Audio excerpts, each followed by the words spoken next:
Late me convince you to save money. चलो मैं तुम्हें कन्विंस करता हूं कि पैसा बचाना बहुत ज्यादा जरूरी है। ऐसा मैं नहीं बोल रहा हूं, ऐसा ये ऑथर बोल रहे हैं।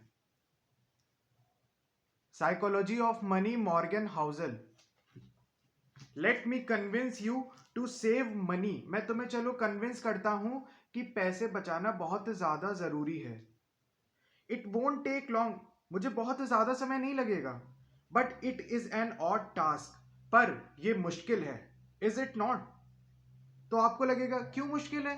क्या लोगों को समझाना पड़ेगा कि पैसा कमाना और फिर उसको बचाना, क्या इसमें ये तो बहुत नॉर्मल सी बात है कि लोगों को समझ आना चाहिए कि पैसे बचाने हैं। इसमें क्या समझाना लोगों को? Do people need to be convinced to save money? क्या लोगों को ये समझाना पड़ेगा कि पैसे बचाओ? My observation is that yes, many do. मुझे लगता है, मतलब ऑथर को लगता है, मॉर्गन हाउसल को, कि हाँ, जहां तक मैंने देखा है लोगों को समझाना पड़ेगा कि पैसे बचाओ। Past a certain level of income people fall into 3 groups. कह रहे हैं कि जैसे ही आप कुछ कमाना शुरू करते हो, जैसे ही आपने कुछ लेवल ऑफ इनकम अचीव किया, कुछ पैसे आपके पास है, तो फिर आप 3 ग्रुप्स में से आते हो। अब वो ग्रुप्स कौन से हैं? पहला ग्रुप है दोज हु सेव, ऐसे लोग जो बचाते हैं पैसे। हम उनकी बात करेंगे ही नहीं, जो पैसा बचाते हैं उनके लिए बुक नहीं है। Those who don't think they can save, ऐसे लोग जो ये सोचते ही नहीं है कि मुझे पैसा बचाना भी चाहिए। And those who do not think they need to save, और ये बुक उन लोगों के लिए भी है जो कहते हैं कि मुझे लगता नहीं कि मुझे पैसे बचाने की जरूरत है, क्योंकि मेरे पास आ रहा है, काफी आ रहा है, बहुत आ रहा है, मुझे जरूरत नहीं है पैसे बचाने की। तो ये उन 2 ग्रुप वाले लोगों के लिए है जिनको लगता है कि वो पैसे बचा नहीं सकते, और ये उन लोगों के लिए भी है जिनको ये लगता है कि मुझे बहुत ज्यादा पैसे बचाने की जरूरत नहीं है, मेरे पास बहुत पैसे हैं। This is for the latter two, ये बाद वाले 2 ग्रुपों के लिए बुक लिखी गई है। The first idea, simple but easy to overlook. पहला जो आइडिया ये ऑथर बता रहे हैं, जो कि हम बहुत सारे लोग नजरअंदाज कर देते हैं, is that building wealth has little to do with your income or investment returns and lot to do with your saving rate। बता रहे हैं कि हम कितना पैसा कमा रहे हैं हर महीने, या फिर हमने अगर कहीं पैसा इन्वेस्ट किया है, निवेश किया है, तो हमको कितना रिटर्न मिल रहा है उस पैसे पर, कितना हमें बदले में, जैसे कि स्टॉक मार्केट में मिलता है। जो लोग स्टॉक मार्केट में अपना पैसा लगाते हैं, इन्वेस्ट करते हैं, वो लोग जानते होंगे इन्वेस्टमेंट रिटर्न्स के बारे में। तो वो कह रहे हैं ऑथर कि मैं जो वेल्थ है, जो हमारा इकट्ठा हुआ पैसा है, हमारी जो बढ़ाएगा हमारी वेल्थ, वो इस पे डिपेंड ही नहीं करता कि हम कितना पैसा कमा रहे हैं, या फिर हमें कितना पैसा मिल रहा है अपनी जॉब से, या फिर हमें स्टॉक मार्केट में कितना रिटर्न मिल रहा है, इससे फर्क नहीं पड़ता। And lots to do with your saving rates, फर्क पड़ता है कि आप कितना पैसा बचा रहे हैं और कितने दर से बचा रहे हैं। यहां पे लिखा है सेविंग रेट। सेविंग रेट का मतलब है कि मैंने इस महीने 10 रुपए बचा लिए, अगला महीना आया मैंने 20 रुपए बचा लिए, उसका अगला महीना आया मैंने 30 रुपए बचा लिए। तो पहले महीने में मैंने 10 रुपए बचाए, फिर अगले महीने में मैंने अपनी सैलरी से 20 रुपए निकाल के बचाए, फिर उसके अगले महीने में 30 रुपए बचाए। तो ये मेरा सेविंग का जो रेट है ये बढ़ रहा है, और यही बहुत ज्यादा मैटर करता है कि आप कितनी जल्दी अमीर हो जाएंगे।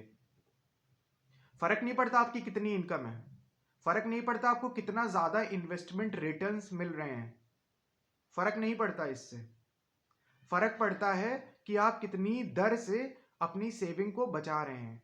जैसे मैं हीटर का इस्तेमाल करूं जाड़ों में, तो मैंने हीटर का इस्तेमाल किया, बिजली का बिल तो आता है हीटर से, तो मुझे लगा कि हीटर क्यों इस्तेमाल करना है, कपड़े पहन के रखो अच्छे से, जाड़ा नहीं लगेगा। तो मैंने ये सेविंग करी, क्योंकि वहां मुझे बिजली का बिल नहीं देना है। ऐसे मैंने कई सारी चीजों पर देखा कि कहां कहां बचाया जा सकता है, सेविंग करी जा सकती है। तो वो हमारा सेविंग रेट हो गया। तो हमें पैसा कितनी दर से हम बचा रहे हैं, ये बहुत फर्क पड़ता है। A quick story about the power of efficiency. हम एक बहुत छोटी सी स्टोरी यहां पर बताएंगे कि एफिशिएंट होने का मतलब कितना महत्वपूर्ण होता है, इंपॉर्टेंट होता है। एफिशिएंट का मतलब क्या होता है? इसको हम एग्जाम्पल से समझ सकते हैं। हम काम करते हैं, हम 1 घंटे में वो काम निपटा लेते हैं, पर हमने 2 3 4 साल एक्सपीरियंस किया, अनुभव लिया और प्रैक्टिस करी, अब हम वही काम आधे घंटे में कर लेते हैं, तो बोलेंगे कि हम बहुत ज़्यादा एफिशिएंट हो गए। मतलब हम आधे घंटे में वही सेम काम कर लेते हैं। तो कंपनी हमसे कहेगी, अरे ये वाला बंदा तो आधे घंटे में निपटा देता है, तो इसको लो भाई, ये तो 1 घंटे में 2 काम कर देगा हमारे लिए, ये तो ज़्यादा एफिशिएंट है। एक कार है, 1 लीटर में 100 किलोमीटर चलती है। एक दूसरी कार है, वो 1 लीटर में 300 किलोमीटर चले या 200 किलोमीटर चले, दुगना चले, तो भैया मैं तो वो वाली कार खरीदूंगा कि जो 200 किलोमीटर चल रही है, क्योंकि वो तो भाई 200 किलोमीटर चल रही है 1 लीटर में, तो वो तो ज्यादा इफिशियंट है। भाई मेरा पैसा बचेगा 1 लीटर पेट्रोल डला के। मैं क्यों 2 लीटर पेट्रोल डलाऊं 100 किलोमीटर जाने के लिए, 200 किलोमीटर जाने के लिए? मैं 1 लीटर वो वाली कार खरीद लूंगा जिसमें मैं 200 किलोमीटर चला जाऊंगा 1 लीटर से, तो मेरी कार ज्यादा एफिशिएंट है। ये है एफिशिएंट होना। अब एक कहानी हम पढ़ेंगे जो ऑथर ने बताई है। इन द 1970s, 1970 की बात हो रही है।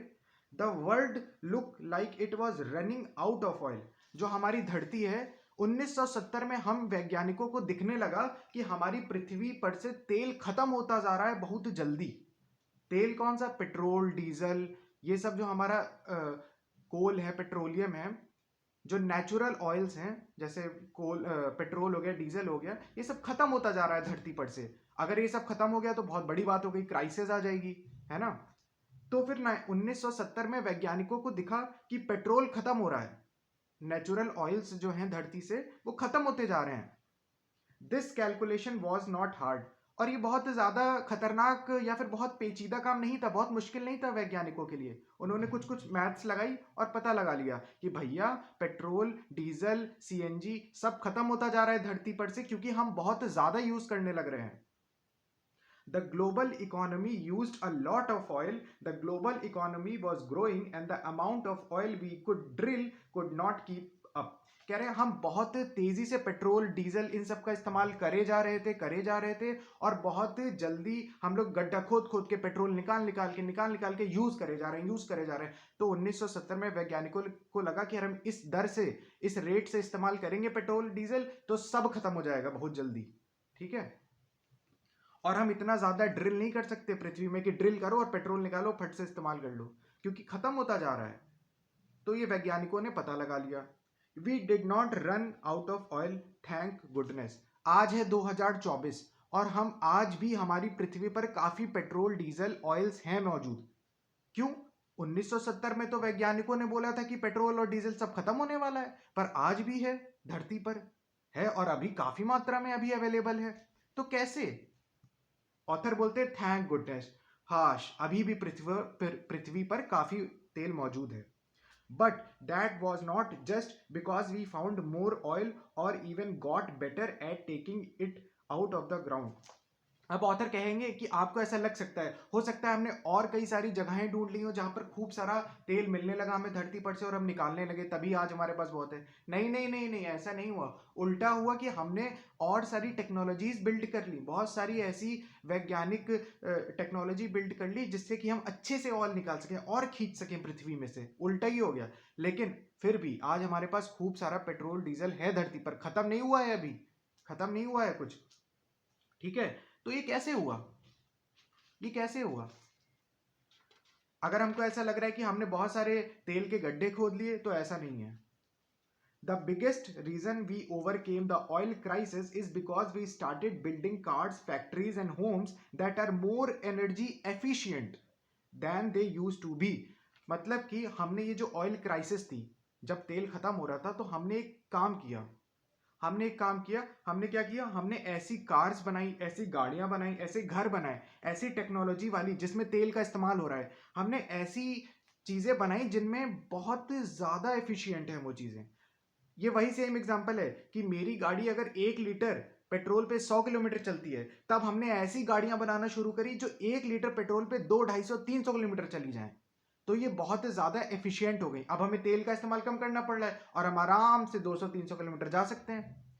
तो ऑथर बोल रहे हैं कि हमने नया किया, हमने ऐसी गाड़ियां, घर बनाए जो बहुत ज्यादा एनर्जी एफिशिएंट है।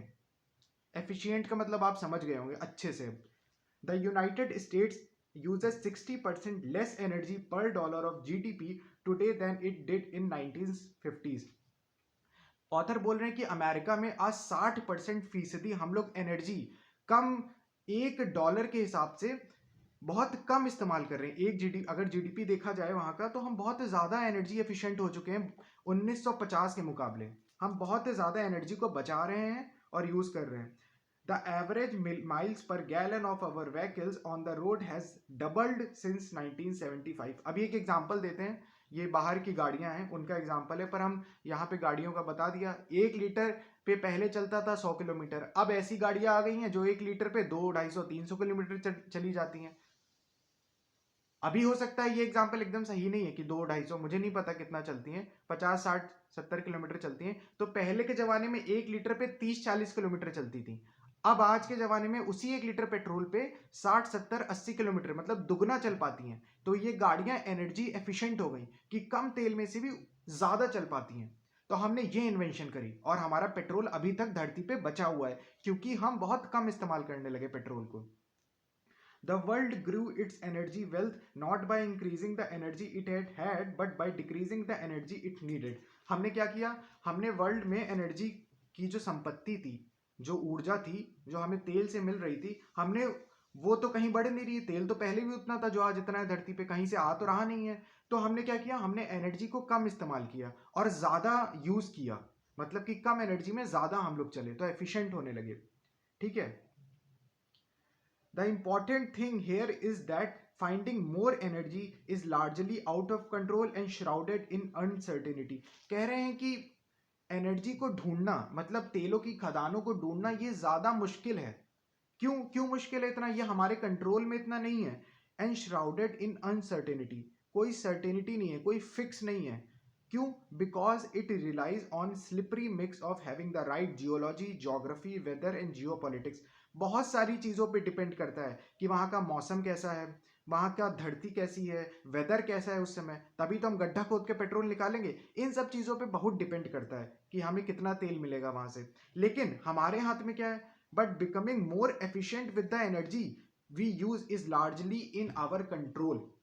कि हमें जरा सा पेट्रोल में हम ऐसी गाड़ी कैसे बना दें कि वो 1 लीटर में 200-300 किलोमीटर चल जाए, ये हमारे ऊपर है। ये हमारी टेक्नोलॉजी, हमारी इन्वेंशन, हमारे दिमाग के ऊपर है, जो कि हमने किया। तभी तो हमारे पास अभी पेट्रोल बचा है धरती पे, वरना हम पी जाते सारा पेट्रोल उसी समय 1970-80 में ही, और सब खत्म हो जाता। साइकिल पे चल रहे होते सब आज। But becoming the decision to buy a lighter car और ride a bike is up to you. ये डिसीजन आपके हाथ में है कि आप कार खरीदो, हल्की कार खरीदो। क्यों भारी कार खरीदना है जो कम पेट्रोल पे, कम मतलब 1 लीटर पे कम चल रही है? अरे ऐसी कार खरीदो जो कम पेट्रोल पे ज्यादा चलती है, तो तुमने अपने पैसों की बचत कर ली भाई, है ना। और ये हमारे हाथ में, इससे हम बहुत ज्यादा एफिशिएंट बनेंगे। The same is true with our money. और यही सेम चीज पैसों को लेकर भी एकदम वैसे ही वैलिड है जैसे यहां पर तेल का एग्जांपल दिया इन्होंने। हमें एफिशिएंट होना है। कैसे? Investment returns can make you rich. कह रहे हैं कि ठीक है, तुमने पैसा इन्वेस्ट किया, तुम्हें रिटर्न्स आएंगे और तुम अमीर बन सकते हो, बिल्कुल बन सकते हो। But whether an investment strategy will work, पर इन्वेस्टमेंट करने के लिए बहुत ज़्यादा स्ट्रैटेजी, बहुत ज़्यादा मेहनत, और उस समय मार्केट कैसा है, ये सारी चीज़ें डाउट में रहती हैं। हमको बहुत ज़्यादा मेहनत, रिसर्च और रिस्क, और वेदर मार्केट कैसा है, मार्केट का कैसा हाल है उस समय, ये सारी चीज़ों पे डिपेंड करता है कि तुम्हें इन्वेस्टमेंट कितना रिटर्न ला के देगा। और ये हमेशा अनसर्टेन है, कोई पक्का नहीं है, कुछ फिक्स नहीं है, ये पक्का नहीं होता इन्वेस्टमेंट में। ठीक है। Results are shrouded in uncertainty, और जो रिजल्ट्स हैं वो अनसर्टेन है, कुछ भी पक्का नहीं है। पर हमारे हाथ में क्या है? Personal savings and frugality, finance conservation and efficiency are the parts of money equation that are more in your control and have 100% chance of being as effective in the future as they are today। पर हमारे हाथ में क्या है? Savings, personal savings और finance को कैसे manage करना है। फ्रूगैलिटी का मतलब बहुत केयरफुल होके, हमारा पैसे बचाने का जो इक्वेशन है उसमें हम कितना ज़्यादा सेव कर पा रहे हैं, ये हमारे हाथ में, और इसी से हमारी अमीरी या वेल्थ बढ़ेगी। और ये बहुत सर्टेन है, 100% सर्टेन है. If you view building wealth as something that will require more money or big investment returns, you may become as pessimistic as the energy doomers were in the 1970s. अगर आपको ऐसा लगता है कि भाई पैसा अगर अमीर बनना है तो मेरे पास एक अच्छी खासी मोटी इनकम वाली जॉब हो और मुझे अच्छा खासा रिटर्न मिले स्टॉक मार्केट से, तब तो मैं अमीर हो पाऊंगा, तो ये वैसा ही है जो 1970 में वैज्ञानिकों ने देखा था कि भैया पेट्रोल और डीजल खत्म हो रहा है और धरती पर से खत्म हो जाएगा. ये बहुत ऑप्टिमिस्टिक सोच नहीं है, बहुत मतलब निराशाजनक सोच है. और ऐसे आप अमीर नहीं हो सकते कि मेरी तो इनकम ही नहीं है इतनी, मेरा तो रिटर्न ही नहीं आ रहा, मुझे तो स्टॉक मार्केट में पैसे लगाना आता ही नहीं है, मैं रिटर्न कमा ही नहीं पाता हूं. आप अमीर नहीं बन सकते क्योंकि इस पे डिपेंड ही नहीं करता है. डिपेंड करता है आप कितना बचा रहे हो और कितनी रेट से, कितनी दर से आप बचा रहे हो पैसा को, भले ही आपकी कम इनकम वाली जॉब हो. If you view it as powered by your own frugality and efficiency, the destiny is clearer. कह रहे हैं कि अगर आप बहुत केयरफुल होके, बहुत समझदारी से अपनी सेविंग्स को करो और एफिशिएंट होके करो. एफिशिएंट कैसे होना है तो अभी हम आगे पढ़ेंगे. इस बुक में काफी चीजें इस चैप्टर में बहुत हैं. इस चैप्टर का नाम है सेव मनी, पैसे को बचाओ. तो इस चैप्टर में बताया कि हम कैसे एफिशिएंट हो सकते हैं पैसे को लेकर. तो वो हम इसमें पढ़ेंगे, तब हमारे जो डेस्टिनी है, जो आगे का दिखने वाला वो है रास्ता है, वो बहुत क्लियर हो जाएगा, धुंधला नहीं रहेगा और हम आराम से एक अच्छी खासी वेल्थ, एक अमीरी बना पाएंगे. Wealth is just the accumulated leftovers after you spend what you take in. Wealth का मतलब ये बता रहे हैं कि क्या है, जो आपने कमाया उसमें से आपने जो खर्च किया, फिर जो रह गया आपके पास पैसा, वही वेल्थ है. And since you can build wealth without a high income, कह रहे हैं कि आपको बहुत ज्यादा हाई पेएबल जॉब्स की जरूरत नहीं कि बहुत हाई इनकम हो उनकी, बहुत मैटर नहीं करता. But have no chance of building wealth without a high saving rate. कह रहे हैं कि अगर आपका सेविंग रेट अच्छा नहीं है, आप पैसा बचाना नहीं जानते और बहुत अच्छे से, काफी तेजी से बचाना नहीं जानते, तो फिर आप अमीर नहीं हो सकते. It is clear which ones matter more. कह रहे हैं ये बहुत आसान है, ये बहुत क्लियर है, आपको दिख रहा है. More importantly the value of wealth is relative to what you need. कह रहे हैं कि बहुत ज़्यादा इंपॉर्टेंट बात ये है कि आपकी जो वेल्थ है वो इकट्ठा होगी, ये रिलेटिव है कि आपको क्या चाहिए, व्हाट यू नीड. अभी हम इसको समझेंगे कैसे. से you and I have the same net worth. कह रहे कि आप और मेरे पास चलो बहुत अच्छा खासा पैसा है हम दोनों के पास, लेकिन आप एक अच्छे इन्वेस्टर हो. आप कमा लेते हो 8% और मैं कमाता हूँ 8% स्टॉक मार्केट में से, और आप कमाते हो 12%. मतलब आप अच्छे इन्वेस्टर हो और आप अच्छा कमाई कर रहे हो स्टॉक मार्केट से, पर मैं नहीं कमा पा रहा हूं इतना, मैं 8% कमा रहा हूं. But I am more efficient with my money. पर मैं, अब ये वही बात है कि हमें कैसे एफिशिएंट होना है अपने पैसों के संग, ये बता रहे हैं कैसे. But I am more efficient with my money, लेकिन मैं बहुत ज्यादा एफिशिएंट हूं अपने पैसे को लेकर. कैसे? Let's say I need half as much money to be happy while your lifestyle compounds as fast as your assets. कहने कि मुझे बस आधा ही पैसा चाहिए जितना मैं कमा रहा हूं. अगर मैं 10,000 कमा रहा हूं तो मुझे सिर्फ 5,000 ही पैसा चाहिए खुश रहने के लिए. पर तुम्हारा लाइफ स्टाइल ऐसा है कि तुम्हें 10,000 में से 9,000 रुपए चाहिए खुश रहने के लिए. ठीक है, तो ये बता रहे कि मैं ज्यादा एफिशिएंट हूं, मैं सिर्फ 5,000 में खुश रह जाता हूं और तुम 9,000 में खुश रहते हो. तो ये एफिशिएंट कौन है? मैं ज्यादा एफिशिएंट हूं, मैंने पैसा ज्यादा बचा लिया. I am better off than you are despite being a worse investor. कह रहा हूं तो क्या हुआ, मैं इन्वेस्टिंग इतनी अच्छी नहीं कर रहा हूं, क्या हो गया, मैं रिटर्न नहीं इतने अच्छे कमा रहा हूं स्टॉक मार्केट से, पर मैं एफिशिएंट तो हूं. मैं 5,000 में अपना खर्चा चला के बहुत अच्छे से खुश हूं, है ना. I am getting more benefits from my investment despite lower returns. कह रहे हैं कि मुझे ज्यादा बेनिफिट्स मिलेंगे, ज्यादा फायदा मिलेगा अपने रिटर्न्स पे स्टॉक मार्केट से. क्यों? क्योंकि मैं खर्चा ज्यादा नहीं कर रहा हूं. The same is true for incomes. Learning to be happy with less money creates a gap between what you have and what you want, similar to the gap you get from growing your paychecks but easier and more in your control. कह रहे हैं कि ये तुम्हारे हाथों में है कि तुम कितना एफिशिएंट हो सकते हो. ठीक है, तुम किस तरीके से कम पैसों में खुश रह सकते हो, ये तुम्हारे हाथों में. अ high saving rate means having lower expenses. कह रहे हैं कि अगर तुम पैसा बचा रहे हो, तुम्हारा पैसा कम बचाना का जो रेट है वो बढ़ रहा है, इसका मतलब है कि तुम खर्चा कम कर रहे हो. And having lower expenses means your savings go farther than they would if you spend more. कह रहे हैं कि तब तुम्हारी सेविंग्स भी बढ़ेंगी। ठीक है, कह रहे हैं कि एक बात सोचो, जो लोग स्टॉक मार्केट में कमाते हैं, रिटर्न्स कमाते हैं, उनको बहुत ज़्यादा रिसर्च करनी पड़ती है, प्रोफेशनल्स को हायर करना पड़ता है, और प्रोफेशनल्स की फीस बहुत होती है। लेकिन ये तुम्हारे हाथ में नहीं होता, फिर भी अनसर्टेन रहता है। ठीक है, और ऐसे भी प्रोफेशनल्स हैं जो 80-80 घंटे काम करते हैं हर एक हफ्ते में सिर्फ 0.1% कमाने के लिए रिटर्न। पर तुम्हारे हाथ में क्या है? Big investment returns and fat paychecks are amazing when they can be achieved and some can achieve them. कह रहे हैं कि एक बहुत मोटा कमाई करना, अगर तुम कर सकते हो तो बिल्कुल करो, वो मना नहीं कर रहे हैं, कर सकते हो तो करो, but the fact that there's so much effort put into one side of the finance equation and so little put into the other is an opportunity for most people। कह रहे हैं कि हमारे लिए अपॉर्चुनिटी है, हमारे लिए एक अपॉर्चुनिटी है। क्या अपॉर्चुनिटी है? हम बहुत ज़्यादा ध्यान देते हैं कि हमारी इनकम अच्छी हो तभी हम अमीर हो पाएंगे, हमारा रिटर्न अच्छा हो स्टॉक मार्केट से, म्यूचुअल फंड से या रियल एस्टेट से। कुछ नहीं, ये अपॉर्चुनिटी हमारे लिए है, हमारे हाथों में है कि हम कितना पैसा बचा रहे हैं, हम कितना एफिशिएंट हैं अपने पैसों को लेकर।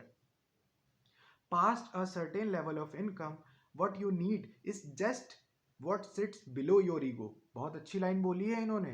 कह रहे हैं कि जब आप कुछ पैसा कमा लेते हो तब जो आपको ज़रूरत है वो आपके ईगो से नीचे ही रहती है। भाई खाना पीना कपड़े और एक घर, ये हमारे ईगो से नीचे है। इतना हम कुछ पैसों में कमा के खा पी सकते हैं और रह सकते हैं, अच्छी लाइफ जी सकते हैं। लेकिन कह रहे हैं हमारा ईगो, अभी देखो कैसे, every one needs the basics. कह रहे हैं सबको बेसिक्स की जरूरत है, खाना पीना रहना। Once they are covered they are another level of comfortable basics. कह रहे हैं जैसे ही हम अपनी बेसिक्स पूरी करते हैं खाना पीना रहने की, तब हमारे पास और बेसिक्स आती हैं, कुछ अच्छी कंफर्टेबल लाइफ जीने की। and past that they are basics that are both comfortable, entertaining and enlightening। कह रहे हैं कि अब चीजें आती हैं, but spending beyond a pretty low level of materialism is mostly a reflection of ego approaching income. कह रहे हैं कि जब हमारे पास ये बेसिक चीज आ जाती है और हम इन बेसिक्स में खुश रहना सीखने, पहली बात तो हम सीखते ही नहीं है, इन छोटी चीजों में खुश रहना नहीं जानते।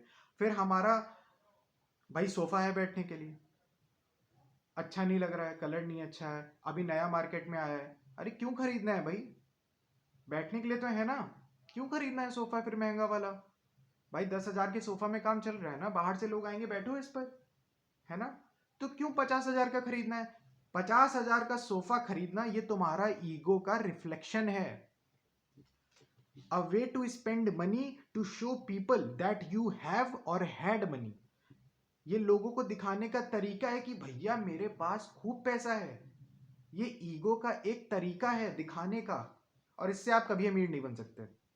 Think of it is like this, one of the most powerful ways to increase your savings is not to raise your income, it is raise your humility.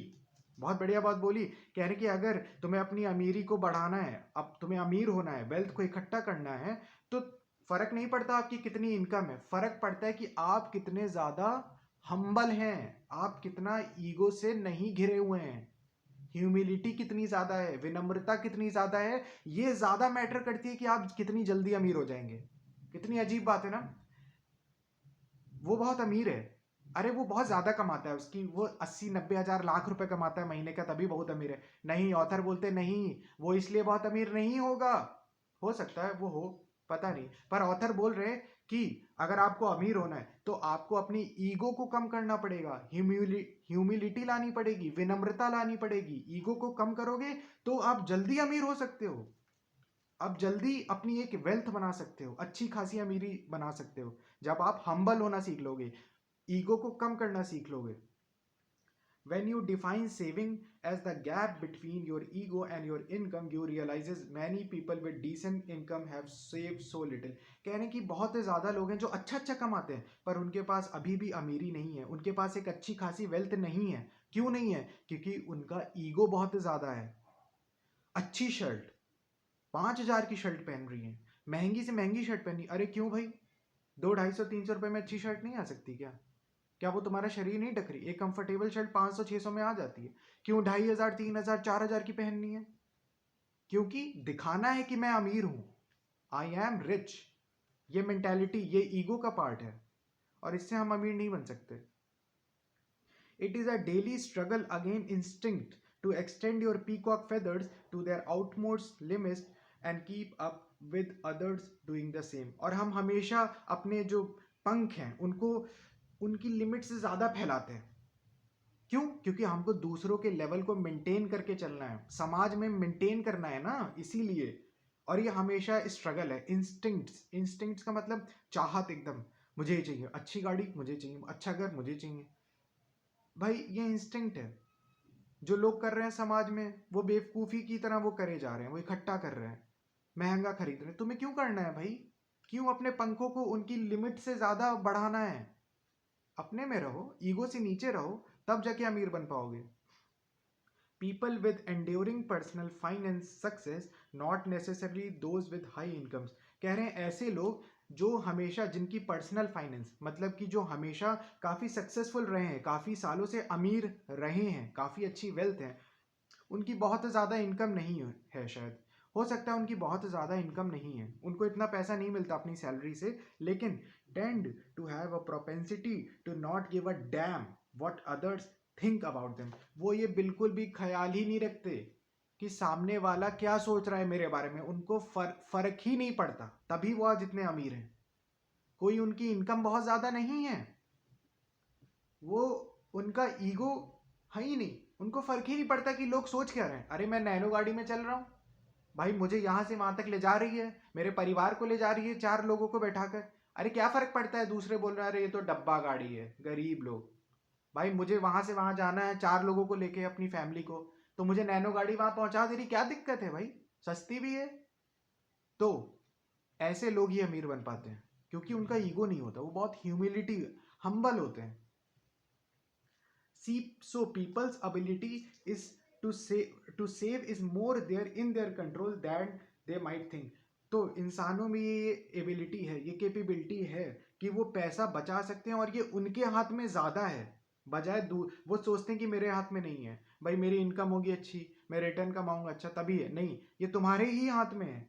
Saving can be created by spending less. आप कम खर्चा करोगे तो save करोगे. You can spend less if you desire less. अगर आप ज़्यादा desire नहीं करोगे किसी भी चीज़ की तो आप ज़्यादा कम पैसा बचा पाओगे. And you will desire less if you care less what other think of you. और आप डिज़ायर, ये डिज़ायर आपके अंदर क्यों आती? क्योंकि आप सोचते हो भाई दूसरा बगल वाला क्या बोलेगा. अरे सोचने दो ना उसको, क्या फ़र्क पड़ता है. जब आपके अंदर ये एटीट्यूड आ जाएगा कि भाई मुझे फ़र्क नहीं पड़ता कि सामने वाला क्या सोच रहा है, मेरा गुजारा चल रहा है ना, तब आप अमीर बनोगे.